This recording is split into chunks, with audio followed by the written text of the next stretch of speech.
السلام علیکم ورحمۃ اللہ وبرکاتہ۔ اعوذ باللہ من الشیطان الرجیم، بسم اللہ الرحمن الرحیم، نحمدہ و نصلی علی رسولہ الکریم وآلہ الطیبین الطاہرین المعصومین۔ ناظرین، آج آپ کی خدمت میں درس اخلاق کے عنوان سے رسالۃ الحقوق، جو امام زین العابدین علیہ السلام سے منسوب رسالہ ہے، اس سے ہم باپ کا حق بیان کر رہے ہیں۔ رسالۃ الحقوق میں تمام حقوق بیان کیے گئے ہیں، جس میں سے آج باپ کے حقوق کیا ہیں وہ ہم بیان کر رہے ہیں۔ تمہارے اوپر باپ کا حق یہ ہے کہ تمہیں یہ معلوم ہونا چاہیے کہ وہ تمہاری اصل و بنیاد ہے۔ باپ ہی تمہاری اصل و بنیاد ہے اور تم اس کی شاخ اور فرع ہو۔ اگر وہ نہ ہوتے تو تمہارا وجود نہ ہوتا۔ بس جب تم اپنے اندر کوئی ایسی چیز دیکھو جو تمہیں خود پسندی میں مبتلا کر دے، غرور میں مبتلا کر دے، تو اس وقت تم یہ خیال کرو کہ اس نعمت کا سبب تمہارا باپ ہے۔ اگر تمہارا باپ نہ ہوتا تو تم خود عالم وجود میں نہ آتے، اور جو نعمتیں تمہارے ارد گرد ہیں وہ نعمتیں آج تمہارے لیے نہ ہوتی، اور اس پر خدا کا شکر ادا کرو۔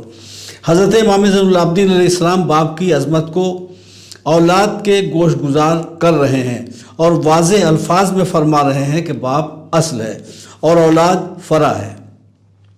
اگر اصل نہ ہو تو فرع و شاخ کا وجود بھی نہ ہوگا۔ پس اولاد میں جو صفت بھی پیدا ہوتی ہے وہ اصل کی غماز ہے۔ ایک دوسرا موضوع جس کی طرف امام زین العابدین علیہ السلام اشارہ فرماتے ہیں یہ ہے کہ جب بچہ پیدا ہوتا ہے اور کمال کی طرف بڑھنے لگتا ہے تو ممکن ہے اس وقت باپ کی مادی ترقی موقوف ہو گئی ہو۔ ظاہر سی بات ہے، باپ بوڑھا ہو رہا ہے، بچہ جوان ہے، تو جو ترقی اور جو کمال باپ کو حاصل تھا ہو سکتا ہے وہ موقوف ہو گئی ہو اور بچہ آگے بڑھ رہا ہو، یا باپ کی جو ترقی اور کامیابی ہے وہ عنقریب ممکن ہے کہ موقوف ہو جائے۔ اس مادی حرکت میں باپ رو بہ زوال اور بیٹا رو بہ کمال ہوتا ہے، یعنی باپ زوال کی طرف مائل ہوتا ہے، باپ کی زندگی زوال کی طرف مائل ہوتی ہے، بیٹے کی زندگی، اولاد کی زندگی کمال کی طرف مائل ہوتی ہے۔ باپ دن بدن کمزوری اور ناتوانی محسوس کرتا ہے اور بیٹا طاقت، تازگی اور فرحت محسوس کرتا ہے اور خود کو باپ سے زیادہ قوی سمجھتا ہے۔ ممکن ہے یہاں اسے غرور ہو جائے اور خود کو باپ سے برتر و بلند سمجھنے لگے اور باپ کے احترام کے فریضے کو پورا نہ کرے۔ امام زین العابدین علیہ السلام بیٹے کو یہ بات سمجھاتے ہیں کہ جب تمہارے اندر کوئی ایسا احساس بیدار ہو اور خدا نخواستہ تم خود پسندی اور غرور میں مبتلا ہو جاؤ تو اس وقت تم یہ سوچنا کہ تمہارا جو بھی کمال و ہنر ہے اس کا سبب تمہارا باپ ہے، تمہارا اپنا کچھ بھی نہیں ہے۔ اگر تم نے یہ بات سوچ لی تو تم غرور اور خود پسندی سے نجات پاؤ گے۔ اس حق میں امام زین العابدین علیہ السلام نے تیسرا موضوع یہ بیان فرمایا کہ نعمت کی معرفت اور تشکر کی حس بیدار کرنے کے لیے نعمت کا شکر ادا کرنا ضروری ہے۔ جو بھی نعمت ملے اس نعمت کا شکر ادا کرنا ضروری ہے، اور والدین تو بہت بڑی نعمت ہیں، لہٰذا والدین کے وجود کا شکر ادا کرتے رہنا چاہیے۔ جب بچہ اس بات کی طرف متوجہ ہوگا تو اپنے فریضے کو سمجھے گا کہ اس نے خدا کے مقرر کردہ فرائض کو انجام دے دیا ہے، اور والدین کے عاق ہونے سے جو نقصان پہنچ سکتا تھا اس سے اس نے نجات حاصل کر لی ہے۔ آخر میں امام اس بات کی وضاحت فرماتے ہیں کہ باپ کے حق کی طرف متوجہ ہونا اور نعمت کو پہچاننا اور اس سے متعلق فرائض کو انجام دینا صرف خدا کی توفیق ہی سے نصیب ہوتا ہے، لہٰذا خدا ہی سے ان امور کی توفیق طلب کرنا چاہیے۔ قرآن مجید میں ماں باپ کے حق کا تذکرہ کئی مقامات پر بیان ہوا ہے، جس میں سے بعض کا تذکرہ ماں کے حق میں ہم بیان کر چکے ہیں۔ یہاں انہی آیات کی روشنی میں وہ احادیث بیان کر رہے ہیں جس میں باپ کے مرتبے کو بیان کیا گیا ہے۔ ایک شخص نے امام صادق علیہ السلام سے وَبِالْوَالِدَيْنِ احسانًا، ماں باپ کے ساتھ نیکی کرو، اس آیت کے بارے میں سوال کیا، یہ احسان کیا ہے؟ فرمایا ماں باپ کے ساتھ ان کے ساتھ رہنے اور زندگی گزارنے میں جہاں تک ہو سکے نیکی کرو۔ ماں باپ کے پاس جتنا بھی وقت ممکن ہو سکے انہیں وقت دو۔ وہ منتظر رہتے ہیں کہ اولاد ہمارے پاس بیٹھے، ہم سے باتیں کرے، ہم سے گفتگو کرے اور ہمارا دل بہلائے، اور ان کے ساتھ حسن سلوک کیجئے، ان کے ساتھ نیکی کیجئے، اور انہیں اس چیز کے مانگنے کی زحمت نہ دو کہ جس کی ان کو ضرورت ہے۔ مانگنے کی ضرورت نہ ہو، تم محسوس کرو کہ انہیں کس چیز کی ضرورت ہے۔ خواہ وہ مستغنی اور بے نیاز ہو، ممکن ہے کہ ان کے پاس پیسے ہوں اور تم سے پیسے طلب کر رہے ہوں، تو تمہاری ذمہ داری ہے کہ ان کو پیسے دو۔ یہ نہ سوچو کہ ان کے پاس تو پیسے ہیں، دے کر کیا کریں گے۔ نہیں، کیا فرماتے ہیں کہ جس کی ان کو ضرورت ہے، خواہ وہ مستغنی اور بے نیاز ہی کیوں نہ ہوں، انہیں تم سے مانگنے کی ضرورت نہیں ہونی چاہیے، بلکہ مانگنے سے پہلے تم انہیں عطا کر دو۔ اور قرآن مجید کی دوسری آیت سے یہ بات سمجھ میں آتی ہے کہ جب تک تم اپنی محبوب چیزوں کو خرچ نہیں کرو گے، نیکی تک نہیں پہنچ سکو گے۔ روایت کے دوسرے ٹکڑے میں اس طرح بیان ہوا ہے، پھر امام صادق علیہ السلام نے فرمایا، لیکن خداوند عالم کا یہ قول کہ جب ان میں سے کوئی ایک یا دونوں بوڑھے ہو جائیں تو ان کے سامنے اف تک نہ کہو اور انہیں جھڑکو نہیں، یعنی اگر وہ تمہیں مارے بھی تو اف نہ کرو، ان سے نرم لہجے میں بات کرو، اور وہ اس طرح کہ اگر وہ تمہیں مارے تو تم یہ کہو خدا آپ دونوں کی مغفرت کرے، اور یہی تمہارا کریم قول ہے۔ اور انکساری سے ان کے سامنے شانوں کو جھکا دو، یعنی انہیں محبت و الفت کی نظر سے دیکھو، اور ان کی آواز پر آواز بلند نہ کرو، اور نہ ان کے ہاتھ اٹھانے پر ہاتھ اٹھاؤ، اور ان کے آگے آگے نہ چلو، یعنی انہیں کسی اعتبار سے بھی رنج نہ پہنچاؤ۔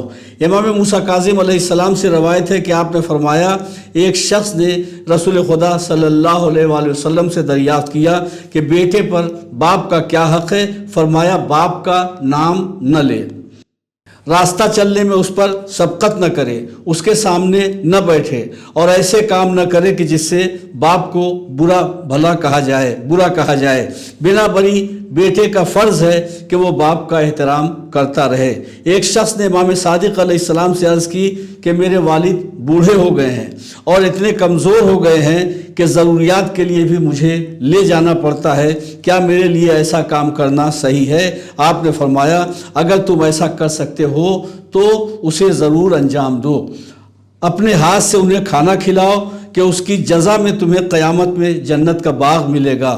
اس حدیث کے ذریعے امام صادق علیہ السلام اولاد کو یہ درس دینا چاہتے ہیں کہ جس طرح تم ایک دن کمزور و ناتواں تھے اور باپ تمہارا ہاتھ پکڑ کر تمہیں رفع حاجات کے لیے لے جاتا تھا، اب تمہارا فریضہ ہے کہ وہ بوڑھا ہو گیا، کمزور ہو گیا، ناتواں ہو گیا تو تم ایسا کام کرو۔ امام محمد باقر علیہ السلام سے روایت ہے کہ آپ نے فرمایا، خدا نے کسی کو 3 چیزیں چھوڑنے کی اجازت نہیں دی ہے۔ نمبر 1، امانت ادا کرنے کی، خواہ نیک آدمی کی ہو یا بد کی، عہد پورا کرنے کی، خواہ نیک سے کیا ہو یا بد سے، اور ماں باپ کے ساتھ احسان و نیکی کرنے کی، خواہ وہ نیک ہوں یا بد ہوں۔ جوانوں کا فریضہ، مذکورہ احادیث سے اسلام کا عقیدہ رکھنے والے اور رسول کی پیروی کرنے والے جوانوں کا فریضہ معین ہو گیا۔ جوانوں کو یہ بات ہمیشہ یاد رکھنی چاہیے کہ ان کے اوپر ماں باپ کا بہت بڑا حق ہے۔ انہیں ماں باپ کا حق شناس ہونا چاہیے اور ان سے لاپرواہی اور ناراض ہونے سے پرہیز کرنا چاہیے، خواہ ماں باپ اپنے فریضے کو بخوبی انجام نہ دیں۔ امام صادق فرماتے ہیں، جو شخص اپنے ماں باپ کو غیظ و غضب کی نگاہ سے دیکھتا ہے، اگرچہ انہوں نے اپنی اولاد کے فرائض کو پورا نہ کیا ہو تو بھی خدا اس کی نماز قبول نہیں کرتا ہے۔ اس حدیث سے یہ بات واضح ہو گئی کہ اگر ماں باپ نے اولاد پر ظلم بھی کیا ہے تو بھی اولاد کو اس سے چشم پوشی کرنا چاہیے۔ والدین انسان کے وجود کا ذریعہ ہیں۔ بچپن میں انہوں نے ہی اس کی دیکھ بھال اور پرورش کی ہے۔ اللہ نے اپنی توحید کے بعد والدین کے ساتھ حسن سلوک کا حکم دیا ہے۔ والدین میں ماں کا درجہ باپ پر مقدم ہے، کیونکہ پیدائش میں ماں نے زیادہ تکلیفیں برداشت کی ہیں۔ ماں کے قدموں کے نیچے جنت ہے، مگر باپ کا درجہ بھی اسلام میں بہت زیادہ ہے۔ اور اس کا احترام کرنا چاہیے۔ انسان کی ذمہ داری ہے کہ وہ ماں باپ کے حقوق کو پہچانے، مانے اور اس پر عمل کرے۔ اولاد کو چاہیے کہ والدین کے ساتھ حسن سلوک سے پیش آئے، اپنی طاقت بھر ان کے ساتھ ہر نیکی اور بھلائی کرے، ان کے ساتھ ہمیشہ نرمی کا برتاؤ کرے، ان کے سامنے نیچا بن کر رہے اور ان کی آواز سے اپنی آواز بلند نہ کرے، ان کی عزت و توقیر کا لحاظ رکھے اور ان کی رضا و خوشی کی تلاش میں رہا کرے اور ان کی ہر جائز بات میں فرما برداری کرے، ان کے لیے ہمیشہ غائبانہ طور پر دعا کرتا رہے، رب ارحمہما کما ربیانی صغیرا۔ ان کے لیے بہترین دعا ہے۔ دل و زبان سے ان کے حقوق کا اعتراف کریں، ان سے دعائیں لیا کریں، ان کے دوستوں کی عزت کریں، ان کی وجہ سے قائم رشتوں کو جوڑیں اور صلہ رحمی کریں، لوگوں سے ان کے کیے ہوئے وعدے ان کی وفات کے بعد بھی پورا کریں، ان چیزوں سے پرہیز کریں، والدین کی نافرمانی اور ان کی ایذا رسانی سے اور ان کی ناراضگی اور ناخوشی سے، اپنی بیوی اور اولاد کو ان پر فوقیت دینے سے، ان کی بد دعا سے، ان کو گالی دینے سے، برا بھلا کہنے، ڈانٹنے ڈپٹنے اور جھڑکنے سے، ان کو گالی دلانے کا سبب بننے سے، بعید طور کہ آپ کسی کو اس کے ماں باپ کی گالی دے تو وہ پلٹ کر آپ کے ماں باپ کو گالی دے، ان کی کسی بات پر اف یا ہوش یا ہوں کہنے سے۔ ہم بتا چکے کہ اسلام میں ماں کا مرتبہ بہت بلند ہے، مگر باپ کا درجہ بھی بہت زیادہ ہے۔ باپ وہ ہستی ہے جو اہل خانہ کی کفالت کے لیے خود کو دن رات مصروف رکھتا ہے، نہ اس کو اپنے کام کی پرواہ ہوتی اور نہ ہی اپنی صحت کی۔ وہ اپنے دن رات اس فکر میں صرف کرتا ہے کہ کچھ محنت اور کر لوں تو اپنے بچوں کا مستقبل محفوظ کر لوں، اپنی اولاد کی ہر اس خواہش کو پوری کرنے کی کوشش کرتا ہے جو وہ اپنے بچپن میں پوری نہیں کر پایا۔ باپ وہ ہستی ہے جو دن کو دن نہیں سمجھتا، راتوں کو بھی فکر معاش میں بے چین رہتا ہے۔ باپ کبھی ہمیں اپنی پریشانیوں یا الجھن کو نہیں بتاتا، بلکہ خود سیسا پلائی ہوئی دیوار کے مانند ہر مشکل اور دشواری کا سامنا کرتا ہے۔ ان کے احسانات کو یاد رکھیے، ماں باپ کے احسانات کو یاد رکھیے۔ کبھی ان کی طرف سے دل رنجیدہ ہو جائے یا ان کے بار بار بھول جانے یا سوال کرنے کی عادت طبیعت کو گرا گزرے تو اس وقت کو یاد کر لیا کرے جب آپ اپنی توتلی زبان میں گھنٹوں ایک ہی سوال دہرایا کرتے تھے، اور ہر بار یہی باپ جو اس وقت عمر کے اس حصے میں پہنچ چکا ہے آپ کو پیار سے ایک ہی جواب بتایا کرتا تھا۔ آپ بھی اسی پیار و محبت سے جواب دہرایا کریں۔ یاد رکھیے، ماں باپ کی رضا اللہ کی رضا ہے۔ ہم جتنے بڑے عالم ہو جائیں، عبادت گزار ہو جائیں، لاکھوں روپے اللہ کی راہ میں خرچ کر دیں، چاہے جتنے اخلاق کا مظاہرہ کریں، لیکن اگر ہمارا سلوک اپنے والدین سے اچھا نہیں ہوا تو ہم سے زیادہ اللہ کے قہر کا کوئی حقدار نہ ہوگا۔ اگر جنت کی طلب ہے تو ماں باپ دونوں کو راضی رکھنا ہوگا، اور اسی میں خدا کی رضا ہے۔ باپ کا مرتبہ بیٹے کی نگاہ میں کیا ہونا چاہیے، اس کا اظہار ایک واقعے کے ذریعے کر کے ہم گفتگو ختم کرتے ہیں۔ باپ عالی شان منصب پر فائز اپنے بیٹے کے عالی شان دفتر میں داخل ہوا، بیٹے کو محبت بھری نگاہ سے دیکھا، دل زیادہ مچلا تو اس کے پیچھے جا کر کھڑا ہو گیا، فخر سے مغلوب ہو کر بیٹے کے کندھے پر ہاتھ رکھا اور پوچھا، بیٹے جانتے ہو دنیا کا طاقتور ترین شخص کون ہے؟ بیٹے نے جھٹ سے جواب دیا، میں۔ بیٹے نے کہا، دنیا کا طاقتور انسان میں ہوں۔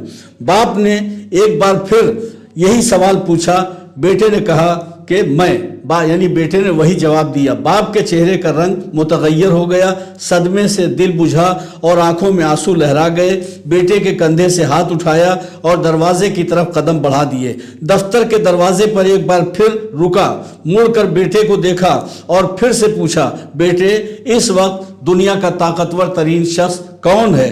بیٹے نے بغیر کسی توقف کے کہا، آپ۔ پہلے کہا تھا میں، اب کہا آپ۔ باپ کی حیرت کی انتہا نہ رہی، بیٹے کی اس بدلتی سوچ پر بہت حیران ہوا۔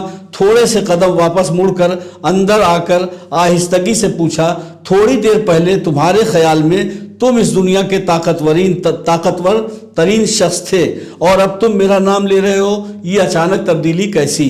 بیٹے نے کہا، جب آپ کا ہاتھ میرے کندھوں پر تھا تو میں اس دنیا کا طاقتور ترین شخص تھا، اور جب آپ کا ہاتھ میرے کندھوں سے ہٹ گیا اور آپ دور جا کر کھڑے ہو گئے تو میں تنہا رہ گیا ہوں۔ اس وقت دنیا کے طاقتور ترین شخص آپ ہو گئے ہیں۔ یہ ہے باپ کی طاقت اور باپ کا مرتبہ۔ مبارک ہو ان خوش قسمتوں کو جن کے باپ زندہ ہیں اور ان سے راضی بھی ہیں۔ والد کی قدر کیجئے، ان کا سایہ آپ کے لیے ٹھنڈی چھاؤں ہی نہیں اور بھی بہت کچھ ہے۔ خدا حافظ، فی امان اللہ، التماس دعا۔ محترم ناظرین، السلام علیکم ورحمۃ اللہ وبرکاتہ۔ حوضہ معصومہ قم خواہران اور بچوں کے لیے آن لائن کلاسز میں ایڈمیشن سٹارٹ ہو رہے ہیں۔ ایڈمیشن کے لیے رابطہ کریں ان نمبرز پر۔